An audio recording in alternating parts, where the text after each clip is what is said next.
Okay, welcome to Unit 4. This is the final unit of the class, and this is Lesson 21. And then we're going to start Unit 4 in Lesson 21 with talking about the purpose of research.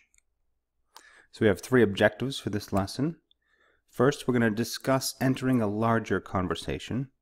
Then we're going to review a sample argumentative research essay and talk about some of the techniques the authors use.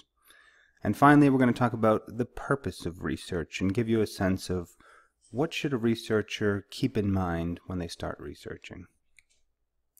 So I'm going to start this lesson with just a quick review to sort of lead up to where we are at this point. So with Unit 2, we started talking about academic writing, and we did a summary response in that unit.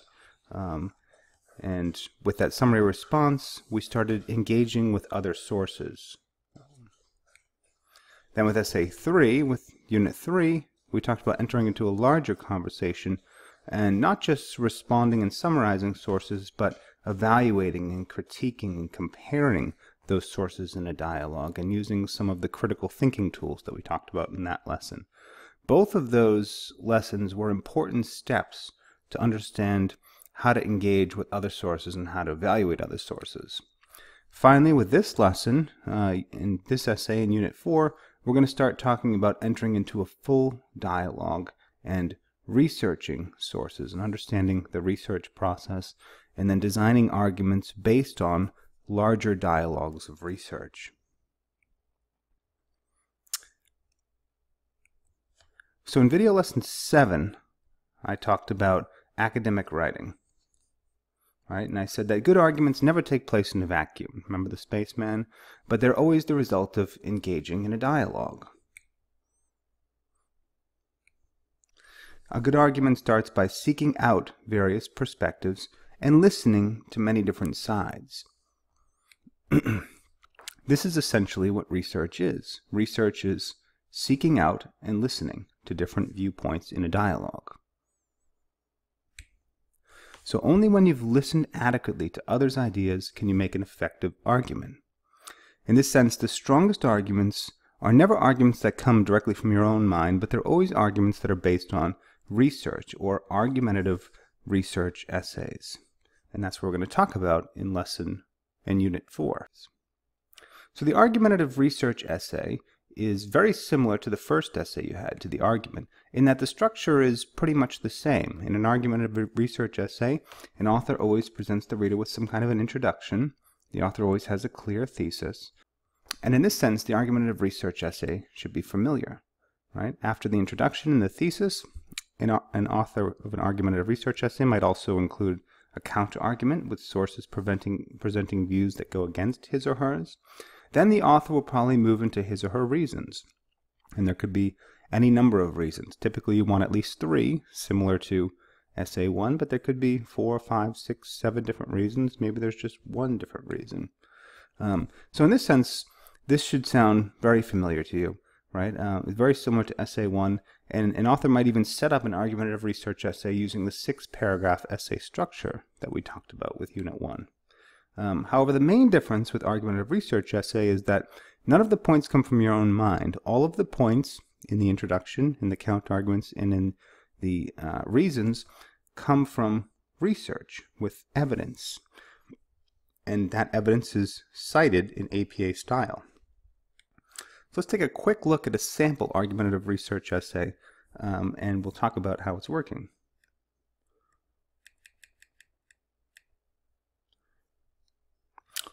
So here's a sample argumentative research essay. This one's written on the death penalty. It's about 6 pages, and that's about how long I'm going to want your essay to be for Unit 4. And as you can see, we're looking through, there are lots of places in this essay where we have some facts and statistics, and we have some sources where these things came from. So this paragraph has sources. It mentions a source here. This paragraph has some sources too. We see source here. We see sources down here. Sources throughout the entire paper. And then at the end, there's a reference page. And the reference page is in APA style, just like we talked about. And these are the detailed references of where somebody could find these particular sources that this author used. So if you want to brush up on your reference citations, you can go back to the unit on APA style and rewatch that, and it'll give you a sense of how to cite your different sources, your websites, your newspapers, your journals, and your books. So here's her reference page. So let's take a look at her essay, and we'll see how they put the research paper together. So she starts with an introduction, very much like you did with Essay 1. She says, the death penalty resides as one of the most controversial topics in our country. Dating back as far as the early 1600s, even the first U.S. colonies were able to consider the pros and cons and vote on whether or not they would allow the execution of prisoners. Similarly, states today have been voting on whether or not sentencing criminals to death is the right approach to handling the doers of severe crimes. Some may argue that it's unconstitutional, expensive, and useless, while others may say that justice is well served. I myself do not view the death penalty as immoral and may lean towards supporting it if there weren't so many flaws and expenses in the system. So this should be very familiar to you at this point. We have a nice introduction. She talks about the topic, and she leads us into the controversy, which is that some people think the death penalty is a waste of time, some people think it's a good idea, and we get her thesis, right? Last sentence of the intro, very typical, like we saw with Essay 1. She says, I myself do not view the death penalty as immoral and may lean towards supporting it if there weren't so many flaws and expenses in the system. So what's her position? She's telling us she doesn't view the death penalty as immoral and might lean towards supporting it, but she sees that there are flaws and expenses in the system, so she's against it. And we're going to see in this essay why she's against the death penalty, why there are so many flaws and expenses. And that's mostly what she focuses on. So in her next paragraph, here's her first reason. She says, one pointless factor of the death penalty is that taxpayers end up paying more to actually execute a prisoner on death row than to keep them in prison for life. So here, she has a nice topic sentence to her first reason. She says, basically the death penalty is very expensive.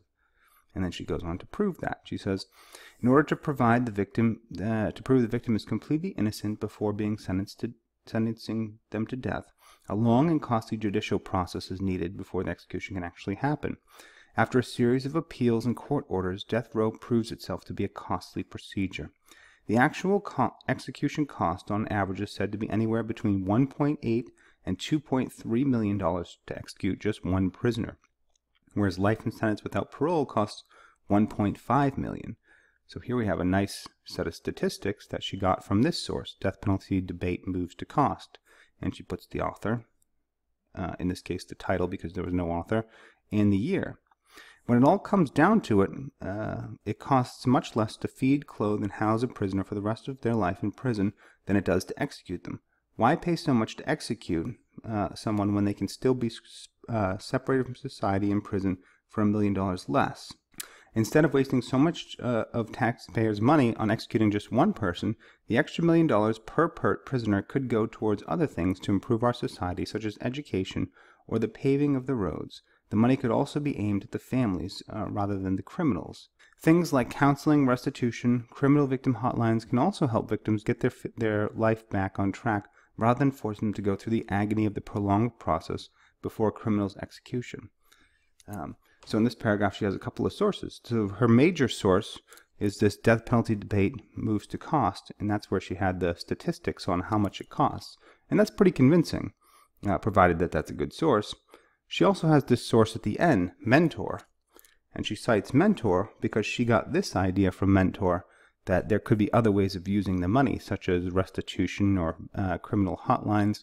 So she found that in Mentor, so she cites them here. So in this paragraph, she has two sources to help support the idea that it's expensive and that the money could be used better elsewhere. So she moves into her next reason after that, and she says, the act of capital punishment is no quick task, which tells us that, nice topic sentence, it tells us that the capital punishment is slow. And she's going to prove that to us in this paragraph. Many prisoners sentenced to death, however, can be on death row for an average of 11 years, and remaining in prison until execution does not help filter out a constant flow of prisoners coming in and out.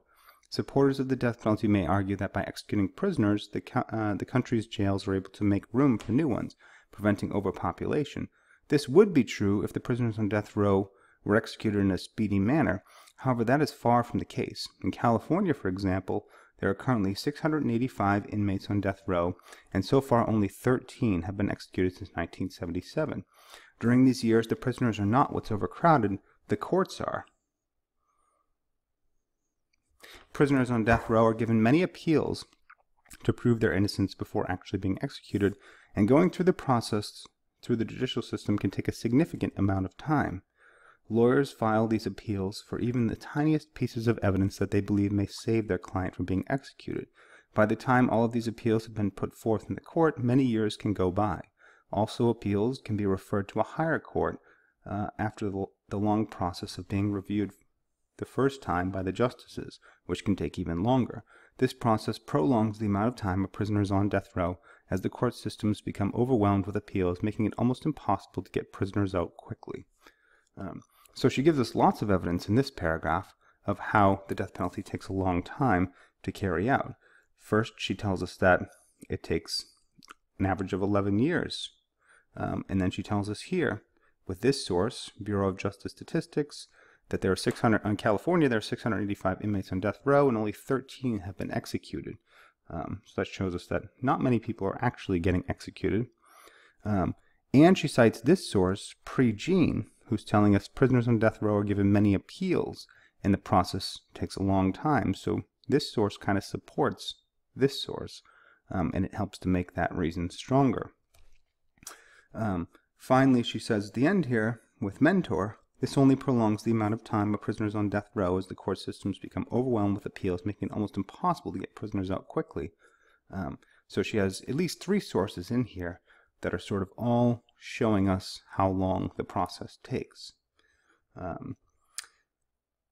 Let's skip down a couple of paragraphs because we're kind of getting the idea here.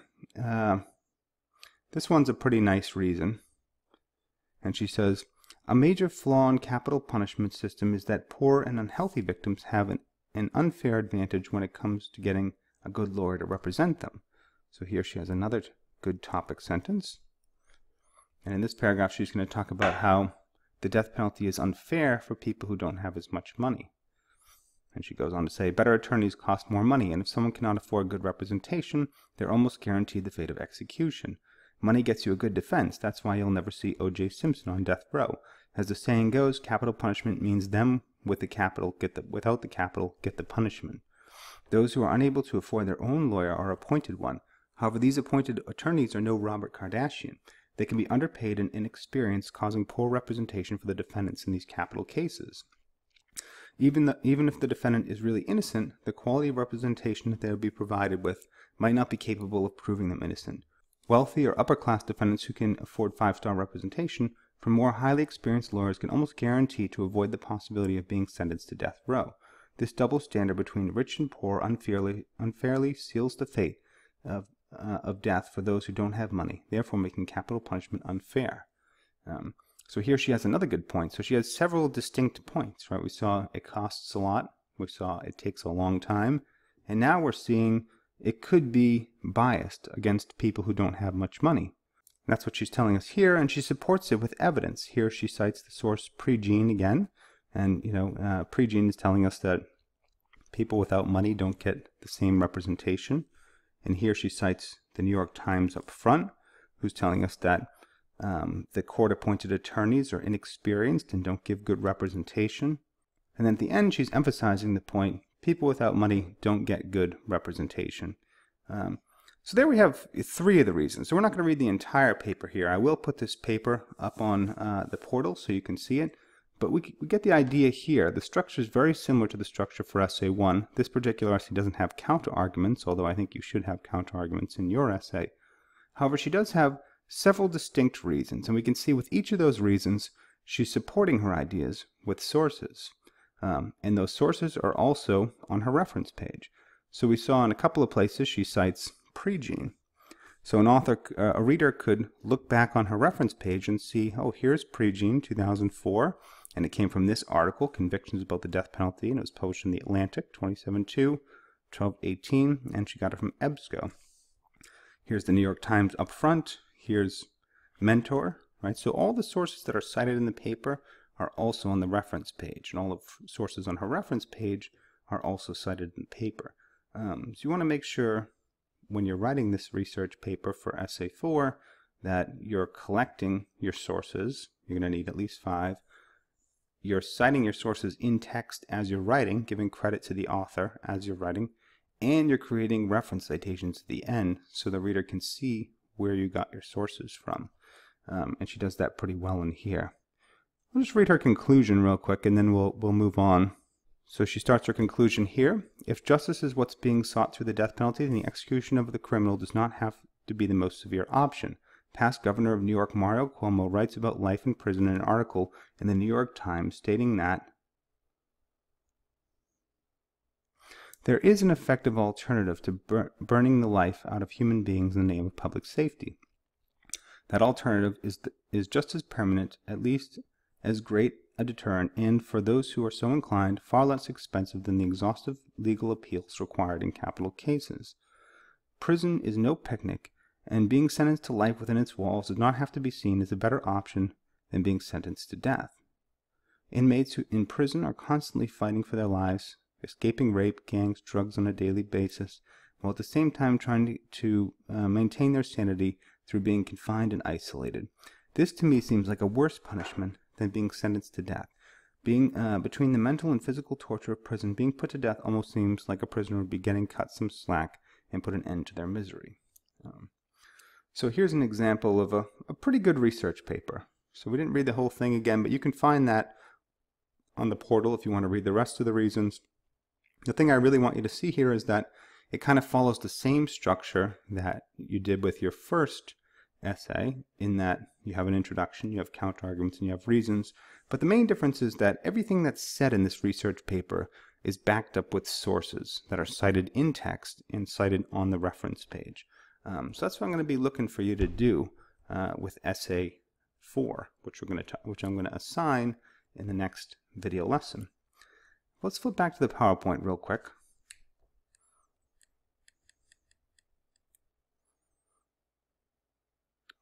So hopefully that gives you a sense of the argumentative research essay. Let's talk a little bit about how the author designed this particular essay. How do you think the author created this essay?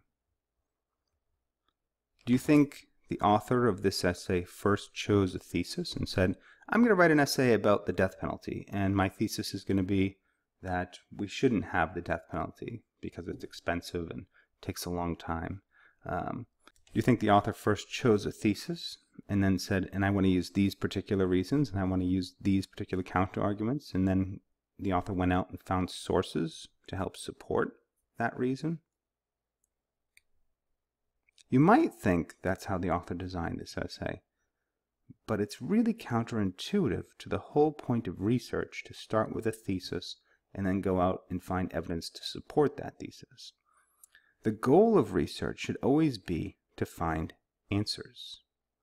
The goal of research is not to confirm what we already know, right? And if it was, what's the purpose of research? So we all sort of know this intuitively, since we're all kind of natural researchers, especially when we use the internet, right? So if we go on to Amazon.com to buy a product, such as a computer or a smartphone, a lot of times we're going to do some research. Right? And we go to research a smartphone or a computer. Do we just first decide, I'm going to buy the iPhone, right? And then go online to just reinforce it and find reasons for why the iPhone is good? No, that doesn't make sense at all. When we're going to buy an iPhone, we first have an idea that maybe we want to go buy an iPhone, and then we go online and look objectively at research to find what others are saying about it.